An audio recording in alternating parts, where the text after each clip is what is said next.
प्रिय दर्शकों और श्रोताओं, जय सिया राम, जय श्री कृष्णा, जय माता दी।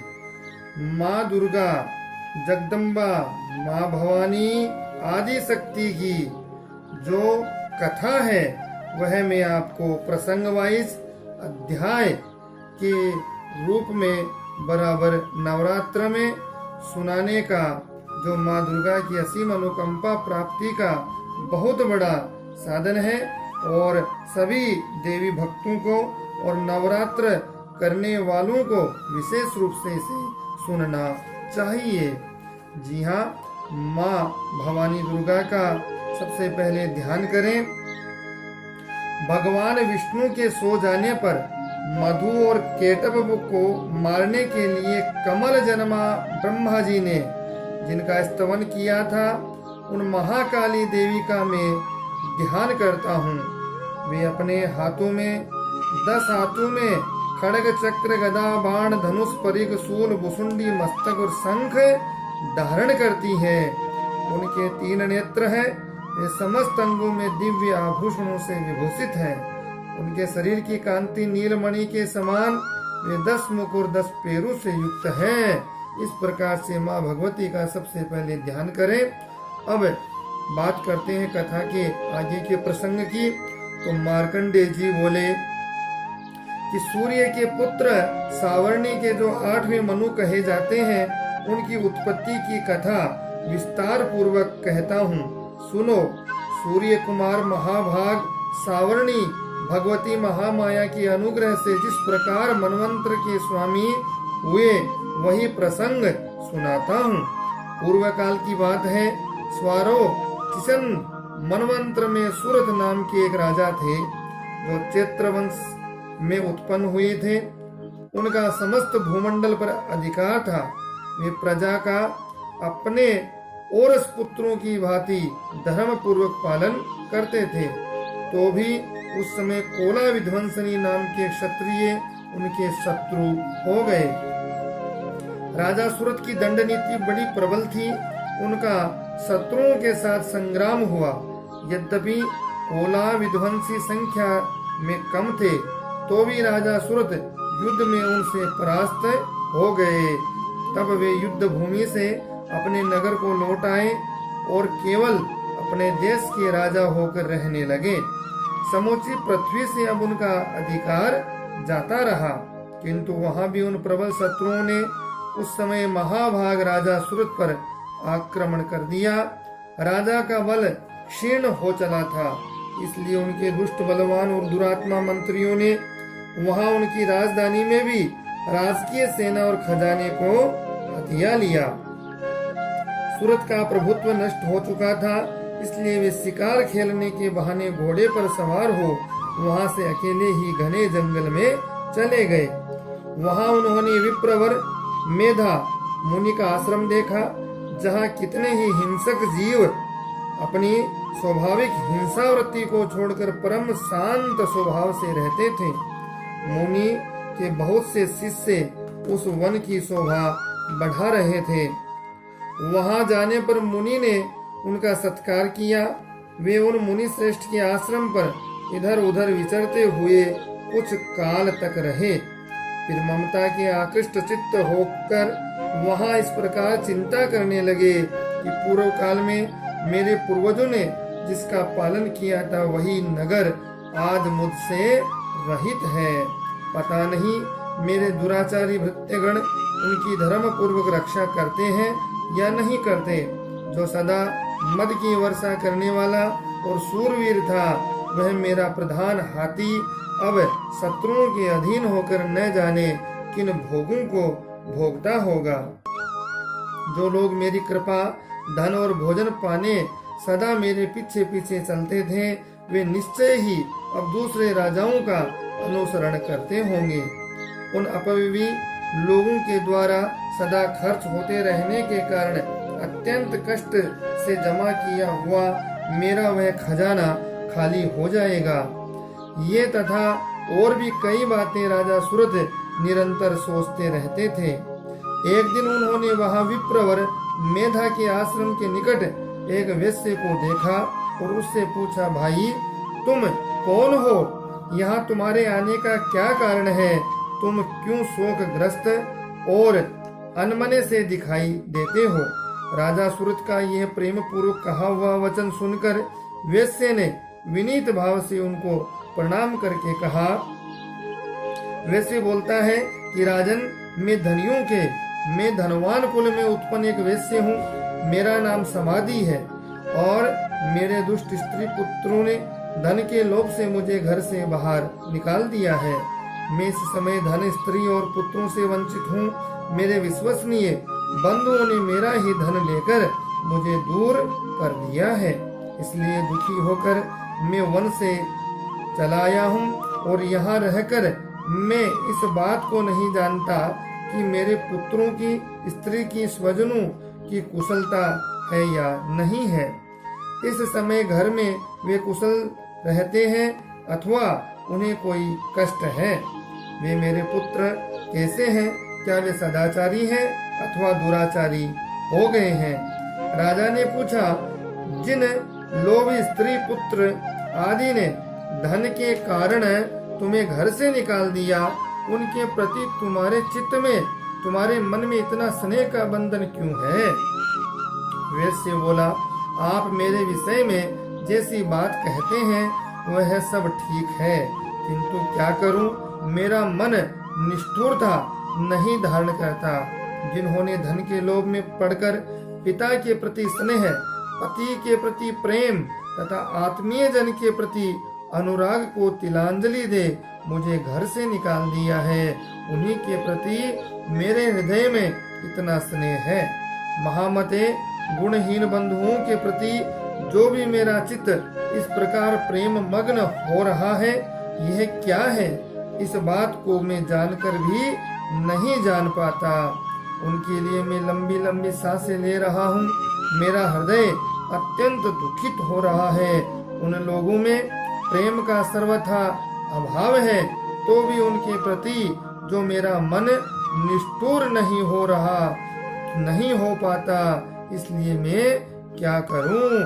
मार्कंडेय जी कहते हैं, ब्राह्मण तदंतर राजाओं में श्रेष्ठ अथवा राजाओं में जो श्रेष्ठ माना गया, और इस प्रकार से सूरत और वह समाधि नामक वेश्य दोनों साथ साथ मेधा मुनि की सेवा में उपस्थित हो गए हैं और उनके साथ यथा योग्य न्याय कुल विनय पूर्ण बर्ताव करके बैठे। तत्पश्चात वेश्य और राजा ने कुछ वार्तालाप आरंभ किया। राजा ने कहा, भगवान, मैं आपसे एक बात पूछना चाहता हूँ, उसे बताइए। मेरा चित्त अपने अधीन न होने के कारण वह बात मेरे मन को बहुत दुख देती है। जो राज्य मेरे हाथ से चला गया है, उसमें और उनके संपूर्ण अंगों में मेरी ममता बनी हुई है। मुनिश्रेष्ठ, यह जानते हुए भी कि अब मेरा नहीं है, अज्ञानी की भांति मुझे उसके लिए दुख होता है। यह क्या है? इधर यह वेश्य भी घर से अपमानित होकर आया है। इसके पुत्र, स्त्री और भाइयों ने इसे छोड़ दिया, स्वजनों ने भी इसका परित्याग कर दिया, तो भी यह उनके प्रति अत्यंत हार्दिक स्नेह रखता है। इस प्रकार यह तथा मैं दोनों ही बहुत दुखी है। जिसमें प्रत्यक्ष दोष देखा गया है, उस विषय के लिए भी हमारे मन में ममता जनित आकर्षण पैदा हो रहा है। महाभाग, हम दोनों समझदार हैं, तो भी हम में जो मोह पैदा हुआ है, ये क्या है? विवेक शून्य पुरुष की भांति मुझ में और इसमें ये मूर्खता प्रत्यक्ष दिखाई देती है। ऋषि बोलते हैं कि हे महाभाग, विषय मार्ग का ज्ञान सब जीवों में है। इस प्रकार विषय भी सब के लिए अलग अलग है। कुछ प्राणी दिन में नहीं देखते और दूसरे रात में ही नहीं देखते, तथा कुछ जीव ऐसे हैं जो दिन और रात्रि में भी बराबर ही देखते हैं। ये ठीक है, मनुष्य समझदार होते हैं, किंतु केवल वे ही ऐसे नहीं होते। पशु, पक्षी, मृग आदि सभी प्राणी समझदार होते हैं, मनुष्यों की समझ भी वैसी ही होती है जैसी उन मृग और पक्षियों की होती है, तथा जैसी मनुष्यों की होती है वैसे ही उन मृग पक्षी आदि की होती है, तथा अन्य बातें भी प्राय दोनों में समान ही है। समझ होने पर भी इन पक्षियों को तो देखो, ये स्वयं भूख से पीड़ित होते हुए भी मोहवश बच्चों की चोंच में कितने चाव से अन्न के दाने डाल रहे हैं। नर श्रेष्ठ, क्या तुम नहीं देखते कि ये मनुष्य समझदार होते हुए भी लोभवश अपने किए हुए उपकार का बदला पाने के लिए पुत्रों की अभिलाषा करते हैं। यद्यपि उन सब में समझ की कमी नहीं है, तथापि वे संसार की स्थिति, जन्म मरण की परंपरा बनाए रखने वाली भगवती महामाया के प्रभाव द्वारा ममतामय भंवर से युक्त मोह के गहरे गर्त में गिराए गए हैं। इसलिए इसमें आश्चर्य नहीं करना चाहिए। जगदीश्वर भगवान विष्णु की योग निद्रा रूपा जो भगवती महामाया है, उन्हीं से यह जगत मोहित हो रहा है। भगवती महामाया देवी ज्ञानियों के भी चित्त को बलपूर्वक खींचकर मोह में डाल देती है। वे ही संपूर्ण चराचर जगत की सृष्टि करती है, तथा वे ही प्रसन्न होने पर मनुष्यों को मुक्ति के लिए वरदान देती है। वे ही पराविद्या, संसार बंधन और मोक्ष की हेतु भूता सनातनी देवी तथा संपूर्ण ईश्वरों की भी अधीश्वरी है। राजा ने पूछा, भगवान, जिन्हें आप महामाया कहते हैं, वे देवी कौन है? ब्रह्मन, उनका आविर्भाव कैसे हुआ तथा उनके चरित्र कौन कौन है? ब्रह्मवेताओं में श्रेष्ठ महर्षि उन देवी का जैसा प्रभाव हो, जैसा स्वरूप हो, जिस प्रकार प्रादुर्भाव हुआ हो, वह सब मैं आपके मुख से सुनना चाहता हूँ।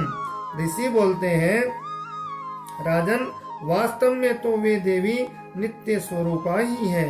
संपूर्ण जगत उन्हीं का रूप है तथा उन्होंने समस्त विश्व को व्याप्त कर रखा है, तथापि उनका प्राकट्य अनेक प्रकार से होता है, वह मुझसे सुनो।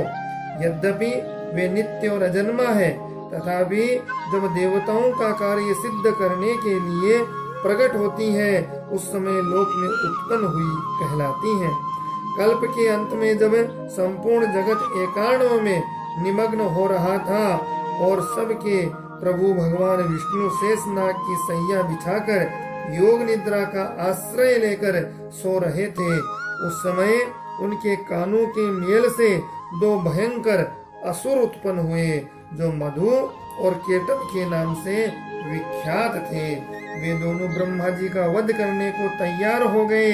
भगवान विष्णु के नाभि कमल में विराजमान प्रजापति ब्रह्मा जी ने जब उन दोनों भयानक असुरों को अपने पास आया और भगवान को सोया हुआ देखा, तब एकाग्रचित्त होकर उन्होंने भगवान विष्णु को जगाने के लिए उनके नेत्रों में निवास करने वाली योग निद्रा का स्तवन आरंभ किया है।